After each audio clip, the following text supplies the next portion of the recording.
Very excited about this day. We have some incredible folks joining us. I'll introduce soon, but hint, hint, Teresa and Dawn, they are our stars today. Can't wait to have them lead us through this session. Just going to give it another 30 seconds here, and then we are going to begin. And just FYI, another exciting bit of news on the technical back end, I am going to be leading the slide button pushing and co-hosting. I've never done both before, but I'm trying to really step into my element. We'll see if I can survive that. But you guys have been so patient and such a lovely audience. I have no concerns. Thanks, Sarah. I need luck. I got this. Thank you. All right. So with that said, yes, welcome to another week of facing illness, isolation, anxiety, grappling with the death that's out there, with the uncertainty. And thank you again for being here to experience what's really needed, a dose of togetherness.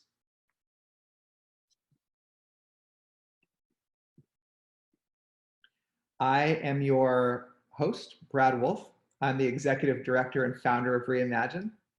And as a nonprofit organization, yes, we spark experiences like this one that you're a part of that empower individuals, families, friends, and entire communities to face the hardest parts of our existence, including illness and death, while inspiring one another to celebrate life and the people that matter most.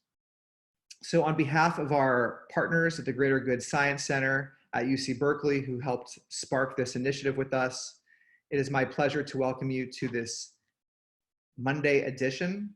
And I'm very excited for the theme we have today, Calming Conversations, Lessons from a Dandelion. Fantastic. Can't wait to hear what that's about. But first things first. Once again, I want to introduce you to my colleague, Dara. There she sits. She's teaching us some important things. One is to use this chat button. You have a chat at the bottom of your screen, and if you want to use that to introduce yourself to everybody, please do so and share where you're calling in from.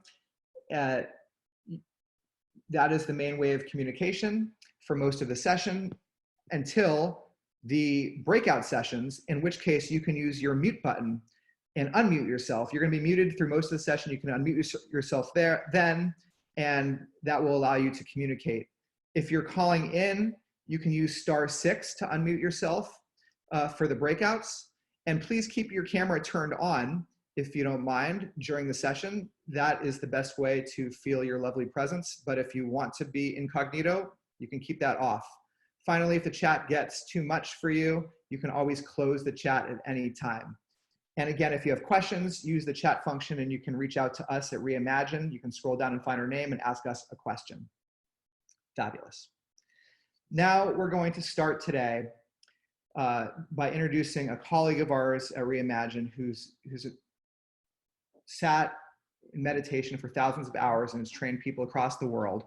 It's my pleasure. She's back with us. She did the very first dose of togetherness when we prototyped it, and we're here for an official one, the fabulous Teresa Young, to lead us in a grounding meditation.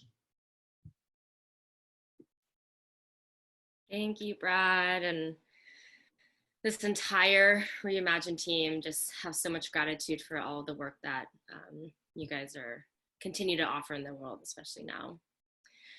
So excited to do a little grounding meditation. It's so helpful. Something that you can do in these grounding meditations is if you have even like a piece of earth or like a branch of something that you can pick from outside, or if you have a crystal, or really just even having your feet on the ground and connectedness, it's a good place to start. So go ahead and just allow yourself for this few minutes to drop in.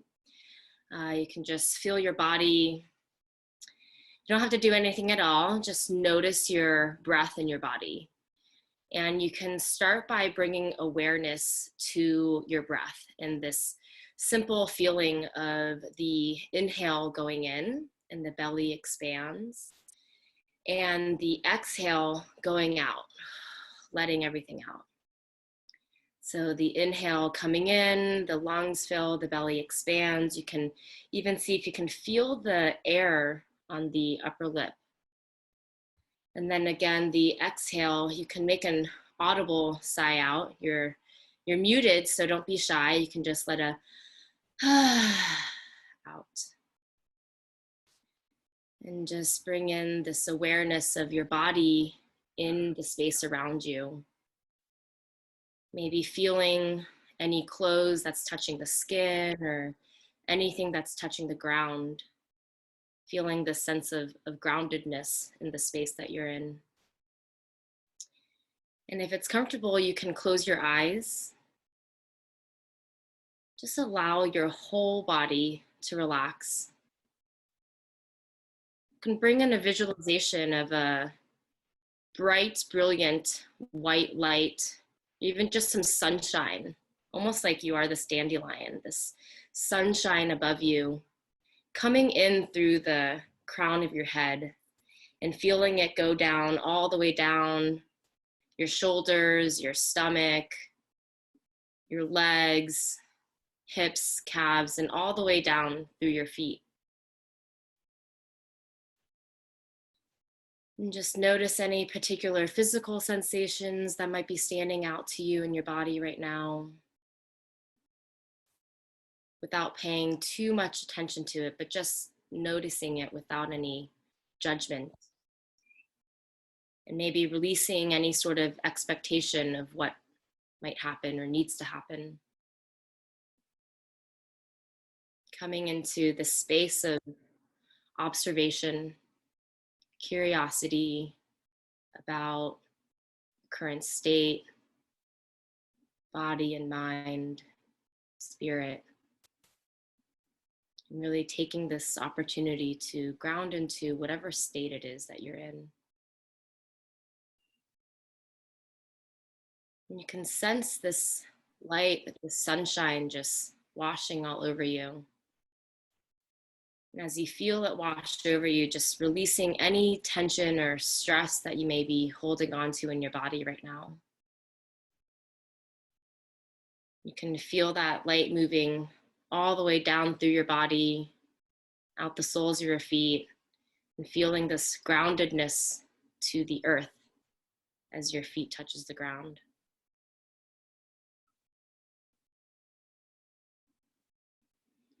Just remembering that this groundedness is truly about this feeling of being at home in our bodies. This feeling where our basic needs are met. This feeling of ourselves truly taking care of ourselves and our immune system. Giving permission to slow down.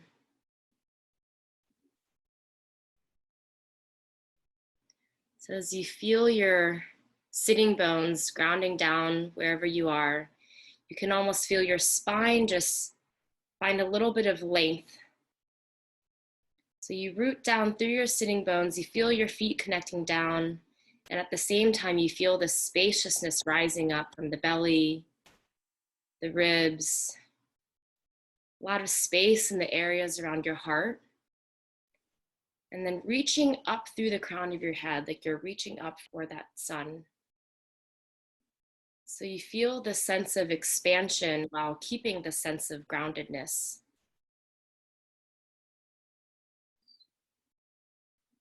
Feeling this clear energy flow all the way from the soles of the feet through the crown of the head.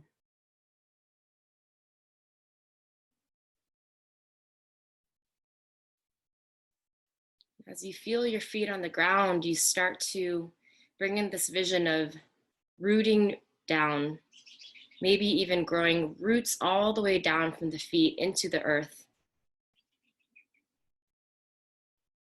Going deeper and bigger, reaching down and spreading out through each layer of the earth, becoming stronger and stronger. And as you follow those roots down, you get the sense of your energy connecting closer and closer with the earth, feeling senses of strength and stability.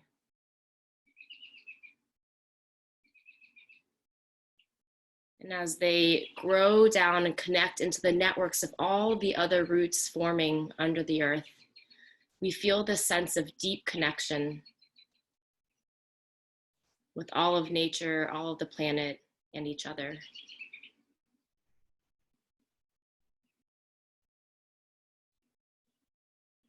And just taking this moment, taking this pause in our morning to really ground into what it feels to feel safe, to feel stable, to feel connected.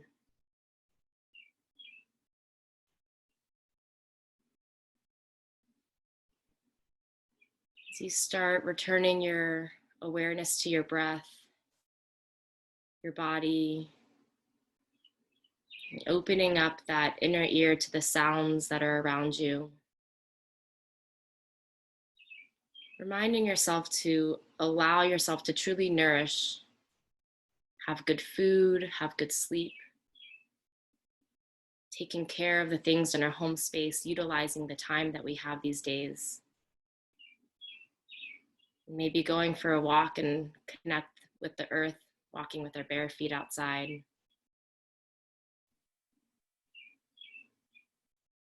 We slowly start to feel the weight of our body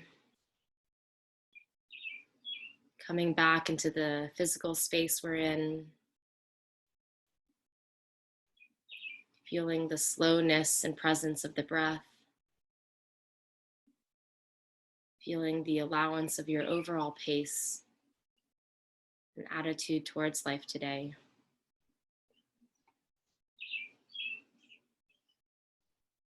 Maybe we can start to open our eyes and let's just take one big breath in together.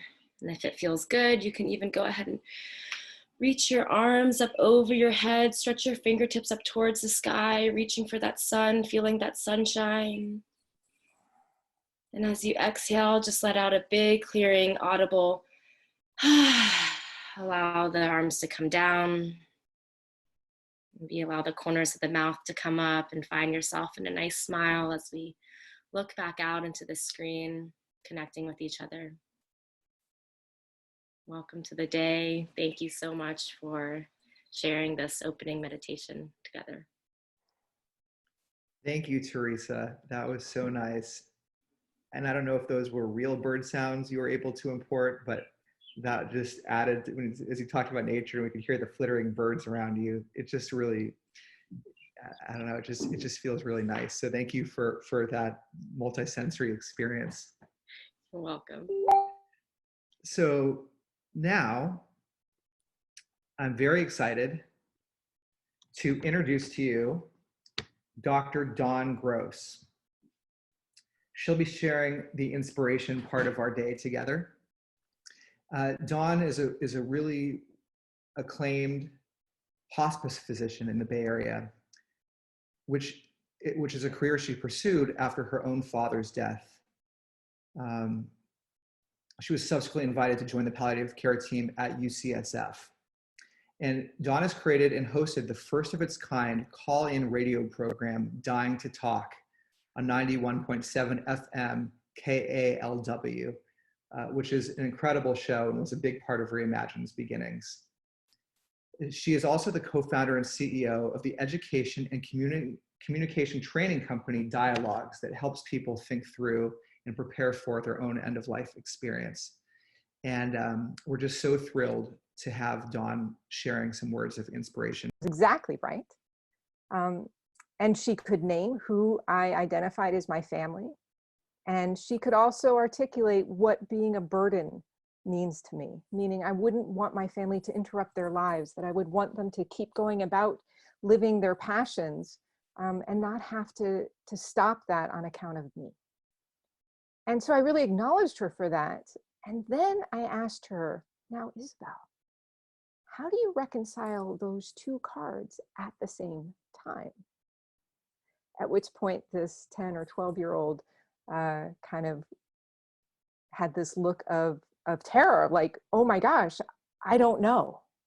And I said, don't worry, that's not a problem. I'll tell you how to do it. And I pointed to a stuffed animal on the side of my bed that I've had since I was a baby named Scotty. And I told her, see that bear? He said, if my family is doing what they love and they're far from where I am, all they need to do is make sure someone can put Scotty with me, and that's my family being with me. And the relief in her eyes was palpable. She got it. She understood. And the difference that makes now, 10 years later, is imperative. Because right now, because of what's happening in the world, my daughter is 3,000 miles away from me. And given what's happening in the world, it is highly unlikely that I'm going to get to have her with me physically anytime soon. And so the practice of having conversations like this has shown up right now while we are both physically well as follows. It occurred to me now that she's 20 that she actually needs to have an advance directive, that if something were to happen to her, I wouldn't automatically get to be a part of her, healthcare treating plan. They don't necessarily call her mom because she's no longer under 18. So I could actually raise this with her very matter-of-factly. It didn't catch her off guard. It didn't make her panic, say, Mom, what's wrong? What do you think's wrong with me? Are you scared? No, it was really actually quite practical. But more than that, Isabel has had enough conversations with me and anyone who knows me that it's so much more than a form that matters. It's conversations, and that means plural. And so in really asking Isabel to think about what are the things and who are the people that matter most to her and what gives her the life that matters to her. And she says, Mom, I got it. I know. We've talked about this. Is it okay if I just send you a will that I wrote just the other night when I couldn't sleep? So I'd like to share that with you, and I will, I have her permission. So this is what my daughter sent me just a couple of days ago. These are her words. If I die, well, ideally before I die, but like just before, play, I'm going to share a new image. I can.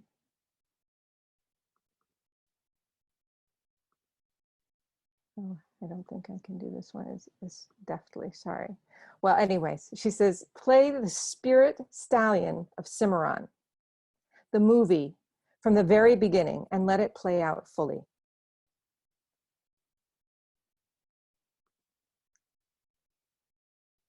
She says, give Kalika to her best friend. Kalika is her horse. Give her some money too, so she doesn't have to worry about that on top of having to look after Kay. She will do an amazing job and love her and look out for her in every way I could and more.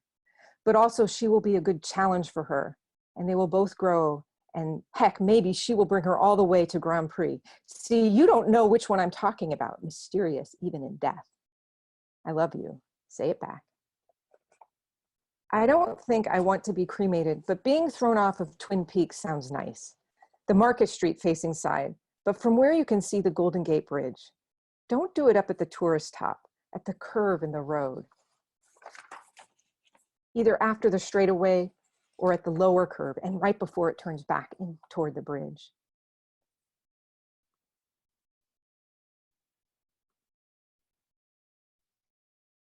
If we still haven't buried Pete, that's her dog, by then, throw his ashes in the same place. We are together always. But this way in death, we are too. I love you, buddy. And if there is such a thing as heaven, you definitely are there. Maybe I am too, but damn, I would love to see you again. Know that I love everyone and Dad. And if there's one last thing I could have done, it would have been being hugged by you. Even when my life was blank, there was no better way I would have been able to imagine living a life. Mine was full and happy because of everyone and everything in it. I love and miss you all and will always wish for more time. If I'm gonna die, don't feed me meat, even though mom will want to feed me matzo ball soup. She can, just not ones with meat in it. If I'm gonna die, other animals don't need to too.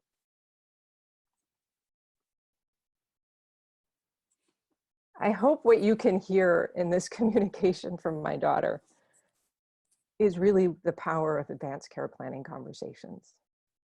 That it is opportunities to share really what matters most in our lives while we are alive. It makes it so clear to me why she chose to stay 3,000 miles away to take care of her, as she says, toddler. Mom, you wouldn't leave a toddler alone, would you? She chose to stay with her horse, Kalika, instead of coming home when her college went virtual. And I totally get it. It's completely consistent with what I've trained her to know are my priorities and values, which is having my family do what they love with a passion and to not have me be a burden to them. And I still get to have family with me every time I get to watch Spirit, every time I hold Scotty, and now every time I see a dandelion. So with that, I invite you all to consider engaging in advanced care planning conversations, which are really conversations about what matters most in life right now. Thank